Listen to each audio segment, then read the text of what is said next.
We welcome the Governor and First Lady, Lieutenant Governor, Secretary of State, State Auditor, tribal leaders, senators, and the Hortman family, friends, and special guests as we take some time to remember the lives of Melissa, Mark, and Gilbert.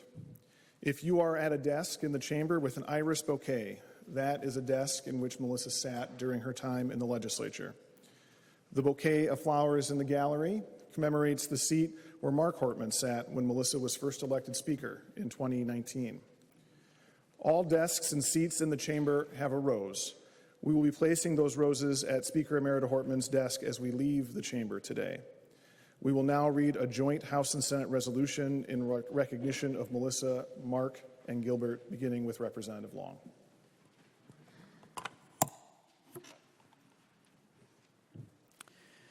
A joint resolution honoring the lives and service of Melissa and Mark Hortman. Whereas Melissa Hortman served for 20 years in the Minnesota House of Representatives and was the longest-serving female speaker in Minnesota history, and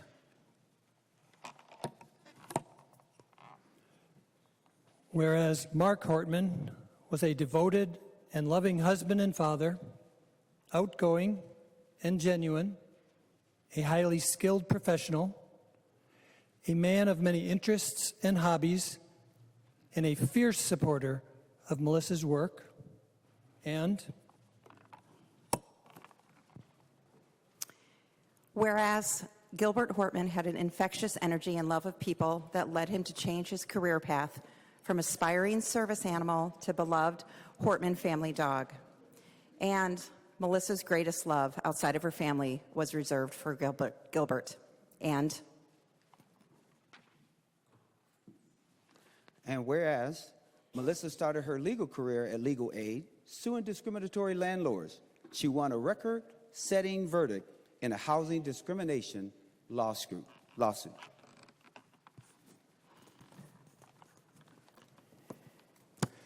Whereas Mark worked for a decade for John's Auto Parts, the Holupsik family business, had a fruitful career in the tech industry, most recently working for nVent. And whereas Melissa and Mark met while volunteering as mentors and were assigned to the same student. They were engaged 3 months later, and later had 2 children, Colin and Sophie. And whereas Melissa was central to dozens of historic legislative accomplishments, including a trailblazing solar energy standard and community solar laws, paid family medical leave, universal school meals, gun violence prevention, reproductive freedom, and much more. And whereas Melissa strengthened government-to-government relationship with Minnesota's 11 sovereign tribal nations, including establishing Sovereignty Day in 2019 and championing tribal state relations trainings. And whereas outside of work, Melissa enjoyed cross-country skiing and gardening. Frequently bring cakes for her. Whereas Mark and Melissa loved to travel around the country and around the world with their family, creating lifelong memories and appreciation for nature, different communities, and the beauty of the world around them. And whereas the Hortman family volunteered with Helping Paws, an organization that trains service animals, and Mark and Sophie successfully trained Minnie, who is now paired with a veteran. And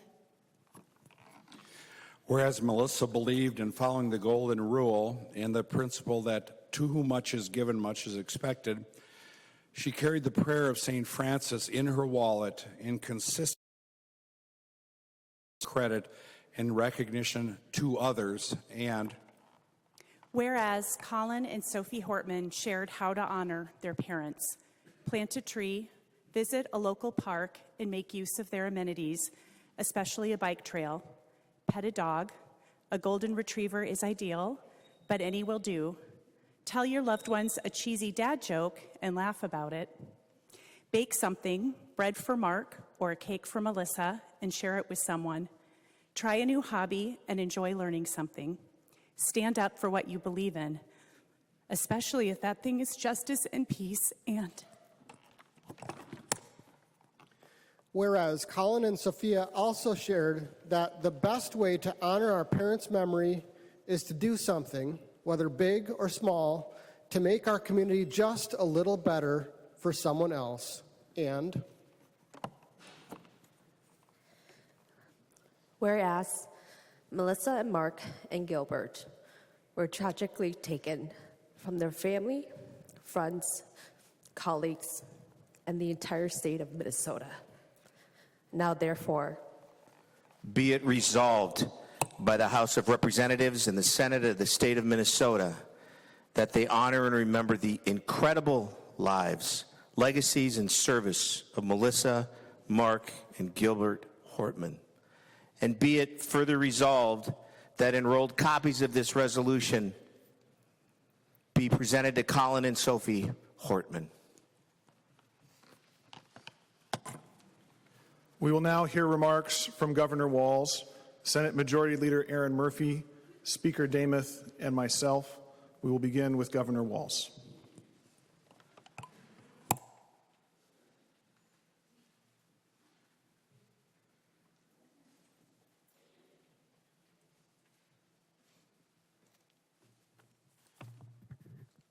I knew to not go there.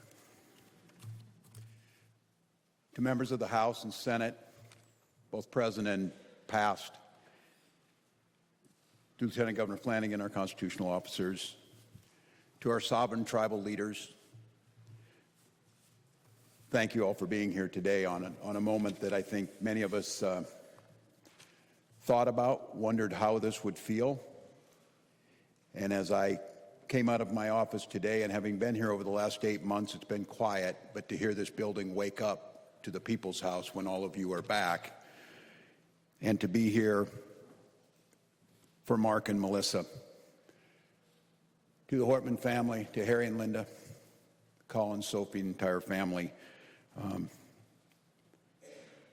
Hard to come up with the words, but as I think 8 months of this tragedy and watching you have to endure not just the loss, but the very public grieving, the grace and dignity and decency that you've conducted yourself is a lesson for all of us.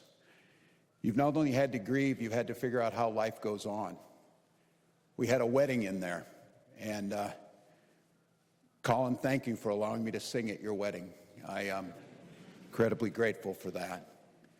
But to watch a family gather and try and heal, to watch a community, a thank you to our honor guards and a thank you, Representative, for honoring Gilbert, who was lost in this. For all of us, for me, first time being back in this space since I have had the privilege of serving in state government. It's the first time without Melissa, the Speaker. And I don't think it was any secret that we were partners, and she was a security blanket. But I think it's important in this space to say we were partners, but we had two very different jobs. She was very clear. She was the Speaker of the House. And when she meant that, she meant this entire building. And she often reminded me, each and every one of the people who sat in front of you have their own election certificate, and that matters. And I think for many of you who know, it was very rare to find Melissa Hortman having a harsh word about anybody.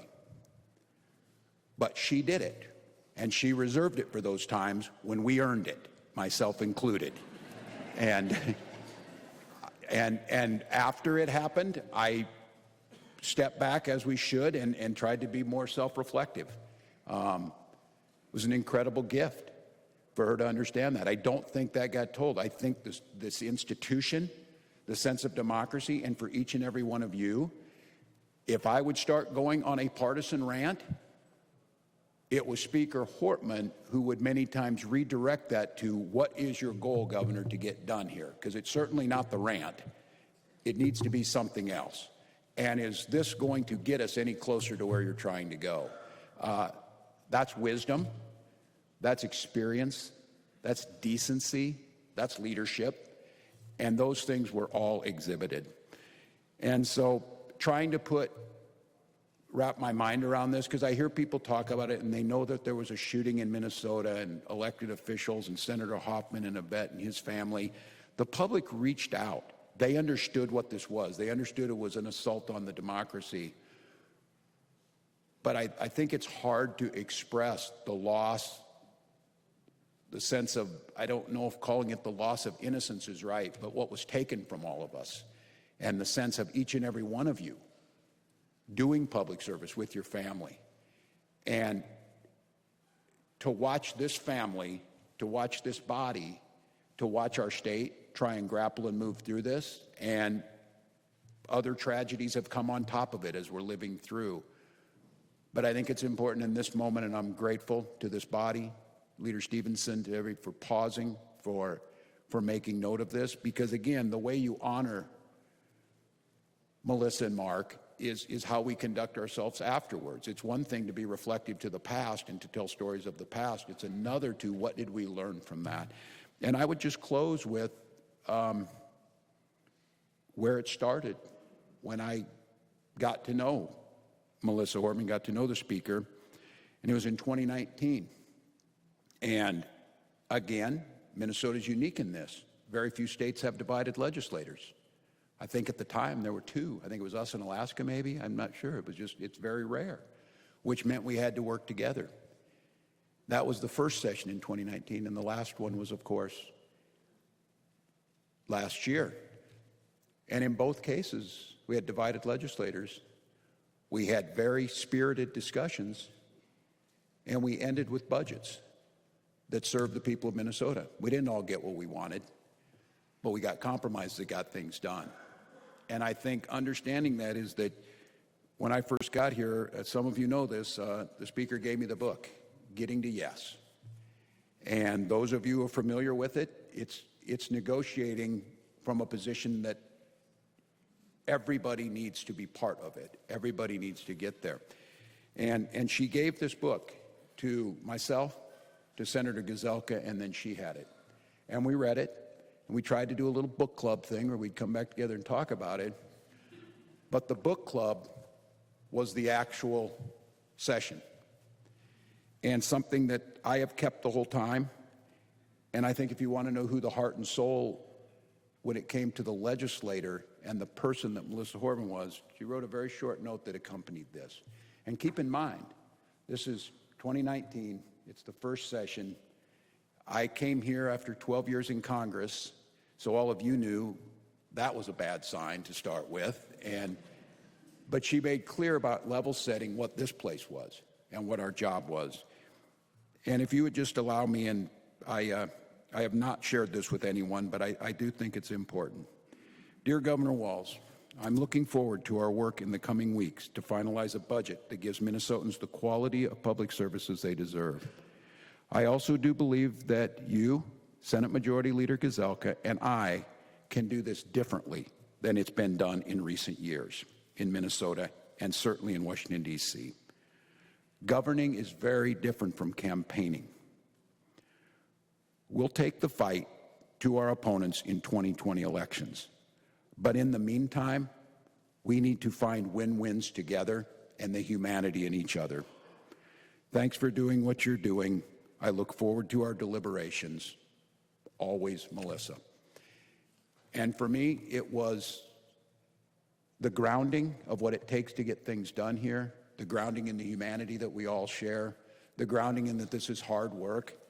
I think the grounding in getting to yes is a lot harder than simply saying no. It's a lot harder to get to yes than to dig in and believe you're right and the other side has nothing to offer. So as I stand in front of you for the last legislative session, you can cheer for that. So the last time, I think in that spirit of how we've done this, that I look to myself first to do better for the state of Minnesota, to do so in the spirit that Speaker Hortman understood this needed to be done, to stand firmly on your principles, but to see the humanity in one another. That is an incredible gift. I miss my friend every day. I miss the wisdom that she brought, the humor, the decency. And I just hope the work that we do here does her proud, because she cared so deeply about this institution that it's all of our responsibilities to continue to carry that out. So to the Hortman family, may you find peace in those incredible memories. May you know that Mark and Melissa made an impact on all of us that will last our lifetimes. Their memory is not going to die. Their memory is going to build a better Minnesota. And thank you for sharing those two beautiful people with us.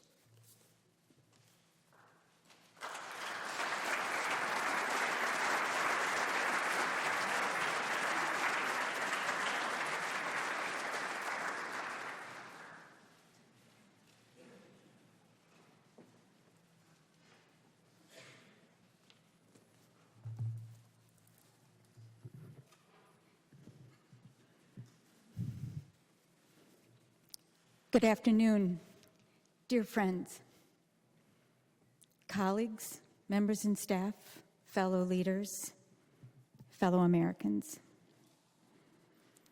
I watched again this morning the speech that Melissa gave on the day that she became the Speaker of the House. She shared her love for her family and her commitment to being the Speaker for the whole House, setting aside the blue and the red. And she spoke about her love for her work here in this beautiful chamber. Behind me is the rostrum from where she presided, leading the state as the most consequential speaker in Minnesota history. Melissa was a part of my entire tenure to now.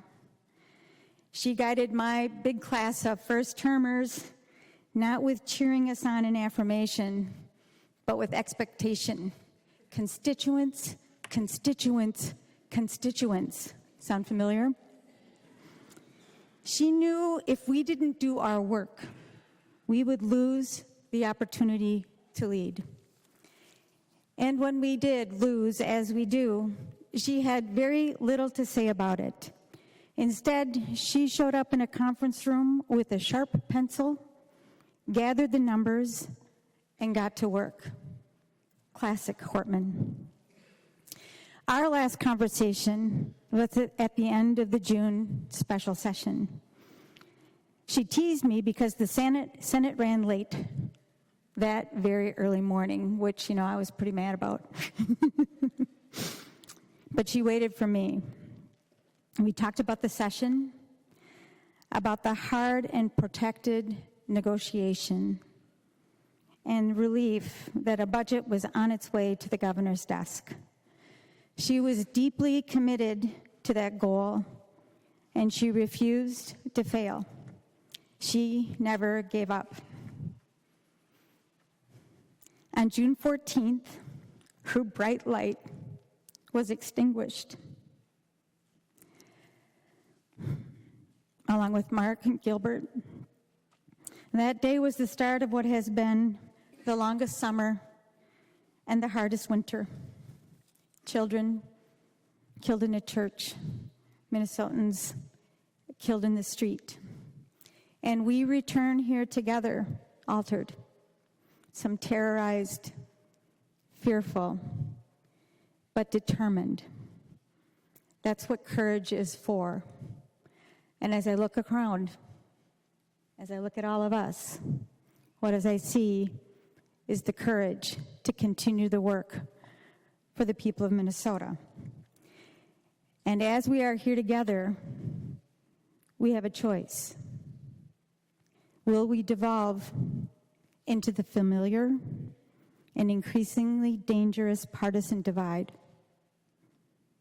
Or will we do what I believe Melissa would want us to do, to lead with conviction and a plan for Minnesota? I believe the finest memorial to Melissa is to embody her spirit and her purpose. And as the pastor, William Sloane Coffin, would say, our world is too dangerous for anything but truth and too small for anything but love. May the road rise to meet you, Melissa, till we meet again. Thank you.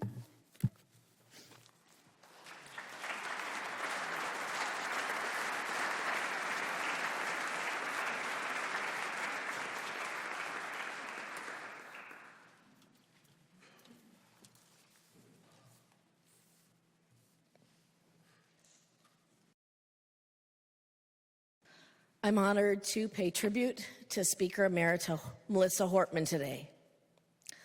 Melissa was a leader whose legacy will outlast any single legislative session or political moment. Governor Walz, Leader Murphy, thank you for your words. Leader Stevenson, thank you for working together to bring us together in this way today. I want to thank Melissa's children, Colin and Sophie, for sharing your mother with our state for so many years. You are her most enduring legacy, and she was so proud to be your mother. I know the magnitude of the loss that we feel as her friends and colleagues is only a shadow of what your family is experiencing. Melissa was the only House Speaker I have had the honor to serve. She modeled the importance of leading with conviction and kindness. I'm blessed to have had the opportunity to learn those lessons both from her and with her. When I became Minority Leader in 2023, Melissa, as Speaker of the House, reached out to me right away and asked for a weekly meeting. She didn't have to do that. She didn't need my votes. She could have easily dismissed me as just another member of the minority party. And I think other leaders might have, but she didn't. Melissa's brand of leadership brought people in instead of shutting them out. She paved the way for a relationship where we never stopped listening to each other, even when we fundamentally disagreed. She was a real leader who could keep her caucus together despite the divisions at times. And I remember a time at the end of a particularly difficult session where I told her when this was all over and the legislature was far behind us, I wanted to sit down with her and find out how she did it. She kind of smiled in her way, gave me one tip, and the rest she didn't really share. But I have deep regret knowing that we'll never get that opportunity. She was a fearless leader. Through shared stories about our families, especially our children, through many laughs, a joint love for jalapeno Cheetos, and a need to consume more protein, and countless texts to see if we were going to be matching that day. We apparently shopped at the same places. But we built something that has become too far and too rare in politics. We built a relationship that was rooted in respect. Through tough negotiations and heated debates, Melissa and I could always look across the table and know that regardless of our differences, we both wanted what was going to be best for Minnesota. We didn't always see eye to eye, but we always saw each other. And that mattered deeply, and it still does. Our strongest disagreements never turned personal because we held on to mutual respect. Over the last year, Melissa and I worked hard to show that you can fiercely debate policy and process while still respecting the person on the other side of that debate. You can be principled and civil. You can deeply disagree and still be kind. Melissa never dismissed my perspective, and I never dismissed hers. So that made room for real conversations instead of talking points. And in our world today, that's something worth fighting for. I don't want to gloss over our disagreements, but I want to highlight what is truly possible. When we remember that public service is about people. Melissa understood that deeply, and she left behind a powerful example, not just for her caucus, but for every one of us. The last night that I saw Melissa, the night of our special session, and we did get done before the Senate, we each planned to go talk to the media about the work of the special session. She went first, and then she spoke with deep conviction and much emotion. As I walked out the front door of the chamber, I stopped and went back. I turned back to talk to Melissa. And what she said to me in that moment will stay with me forever. She said, "I like it so much better when we get along than when we fight." I like it so much better than when we get along than when we fight. Melissa's legacy will be remembered for what she accomplished, yes. But even more, her legacy will be remembered for how she accomplished it. With conviction, with kindness, fierce determination, and the unwavering belief that our institutions only function when we treat each other with dignity. So in our grief, I hope that moving forward, we can all learn to lead in a better way, rooted in respect, giving grace to those around us, a way that was modeled by Melissa Hortman.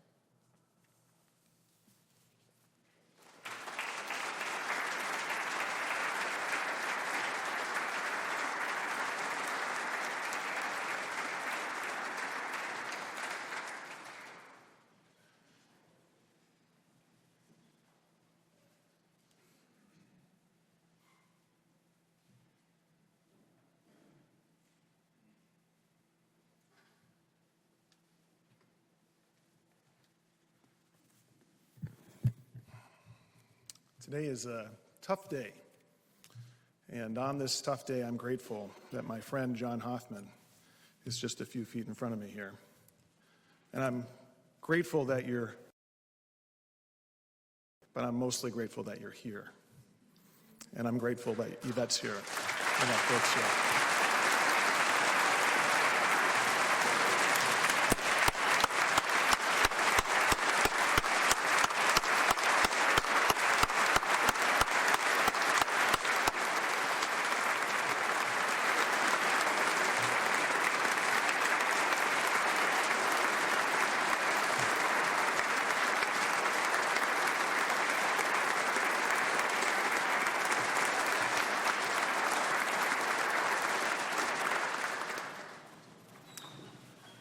I first met Melissa Hortman in 2002.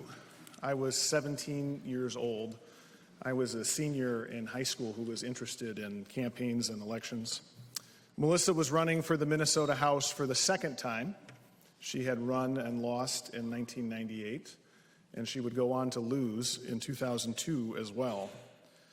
Many people would have given up after the first loss, most after the second, but not Melissa. She ran again in 2004 and won.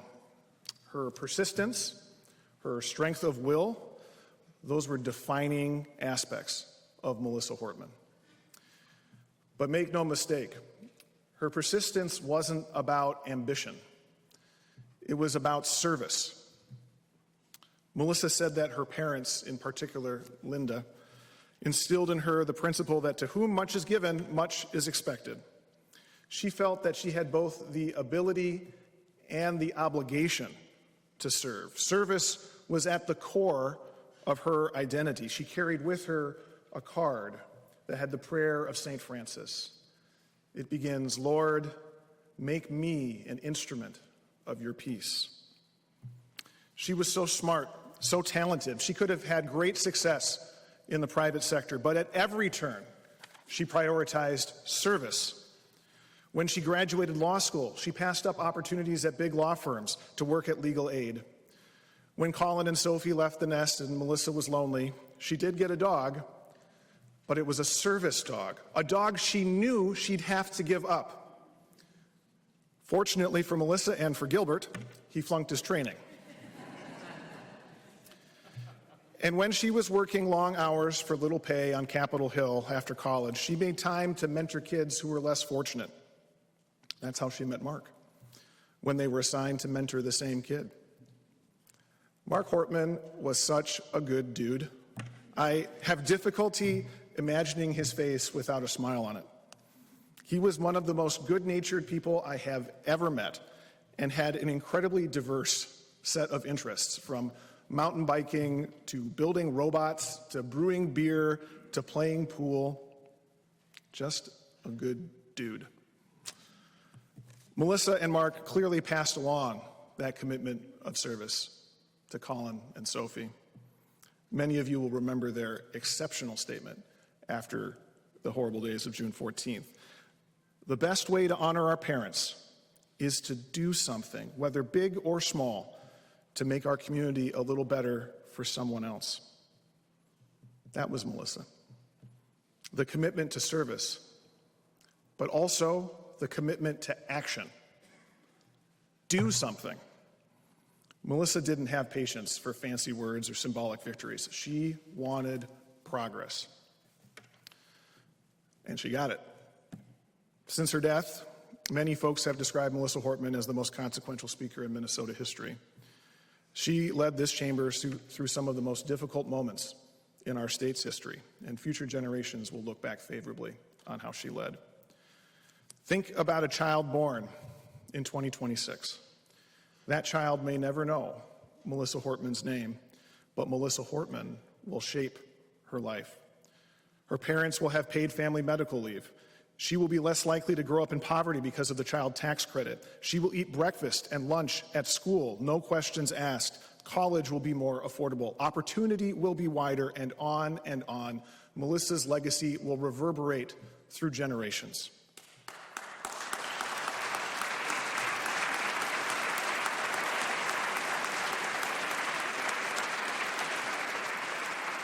She worked so hard to get here, but she was certain, and I mean it, certain, that she was going to lose after her first term. In 2005, the state went into a partial government shutdown, and she thought that was it. She would tell me all the time about how she would sit in this chamber during those days and look up at this beautiful ceiling and think about how much she loved the work that we do here and how much she would miss it. But let me be clear, what really troubled her about the shutdown in 2005 and why she was so determined to avoid shutdowns when she was Speaker, far more than the political impact, was the human impact. She knew there were things that were more important than politics. She knew that when the government shut down, folks go without pay. They wouldn't know how they were going to pay their mortgage or put food on the table for their kids. She felt that deeply and was absolutely determined to avoid it. Melissa cared deeply about all of the people who worked here too, both partisan and nonpartisan. Her push to make sure that we don't have floor sessions past midnight was in part because we don't do our best work late at night, but it was mostly about protecting the safety of our staff and those drives home in the early hours, especially the staff here at the front desk, who she had special affinity for. Melissa was kind and patient and encouraging with young and new staff. She had high expectations. She could be blunt and honest with her longtime staff, but that was because she had so much confidence and trust in all of you. To Melissa's team, she cared so much for each and every one of you, trusted you, loved working with you. She spotted talent and invested in it. She wasn't afraid to be surrounded by other leaders. She had this way of communicating to people that she had every faith and confidence in you. And when that happens, when that comes from someone you trust and respect like Melissa Hortman, it means the world. I am a better legislator, a better leader, a better human because Melissa Hortman invested in me.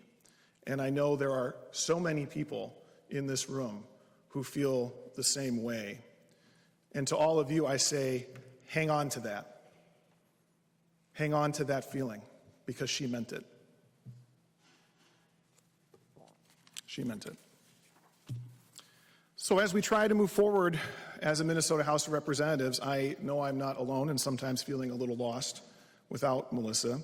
Only one of our 134 members, Representative Davids, knows what it's like to serve in the Minnesota House of Representatives without Melissa Hortman. But Melissa left us the model. Let's care about the institution and each other as much as Melissa did. Let's put our heads down and get to work.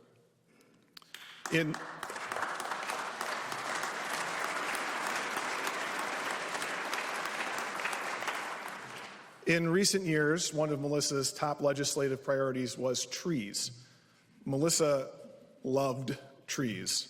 If you visited her home, you were very likely to get a tour of all the trees she had planted. And as Speaker, she sprinkled money throughout many different budgets for tree planting. There are whole forests of trees in Minnesota because of Melissa Hortman. There's an old Greek proverb that says that a society grows great when old men and women plant trees knowing that they will never get to sit under their shade.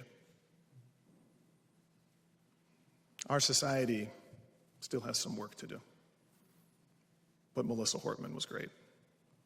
Thank you.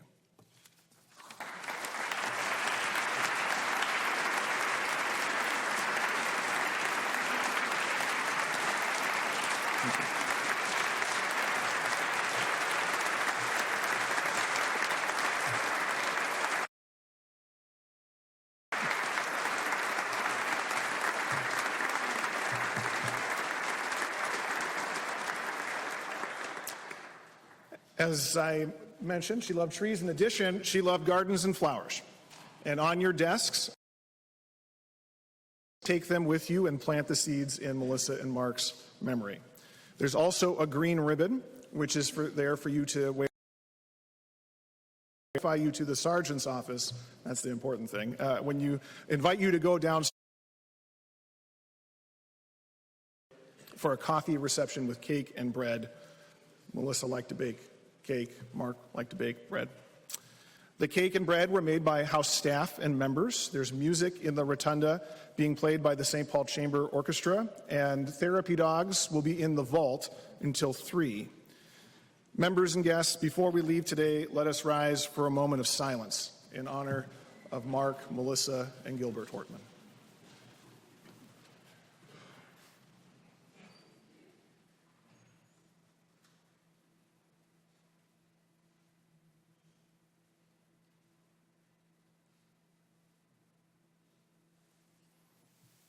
Thank you. We will now begin processing out of the chamber. We'll start with the governor and first lady, followed by the lieutenant governor and the constitutional officers. With House and Senate members and working our way to the back, please